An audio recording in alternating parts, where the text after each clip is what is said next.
Pinalaga ng talent management ni Janine Gutierrez ang pinalulutang na issue ng ilan na kinakausap di umano ng dalaga ang ilan sa production staff ng Asap Natin To para wag silang pagsabay ni Kim Chiu sa stage. Ayon kay Leo Dominguez na manager ni Janine, ang handler ng dalaga na si Ray Lanyada ang nakipag-usap sa mga taga-Asap Natin To at never silang nagsabi na wag isasalang ang kanilang talent kasabay ni Kim. Mas madalas na hosting na ginagawa ni Janine para sa Sunday musical variety show ng ABS-CBN at kung sakaling i-a-assign daw ang dalaga para mag-interview kay Kim ay wala raw problema sa kampo nila.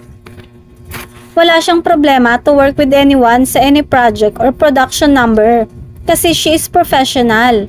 Wala siyang problem with Kim. Kung i-assign siya na mag-interview kay Kim, since puro hosting nga ang ginagawa ni Janine sa show, no problem. Pwedeng-pwede. Pahayag ni Leo. Nilinaw rin ni Leo na kahit tanungin pa ang mga bossing ng Asap Natin To ay wala silang ganong request.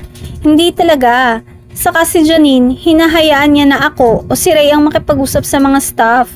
Kung kilala niyo si Janine, never niyang gagawin ng ganon. Pahayag pa ni Leo. Umaasa ang talent management team ni Janine na matitigil na ang isyong ito. Willing umano si Janine na makatrabaho si Kim at mismo ang manager na ni Janine ang nagsalita at nagkumpirma dito.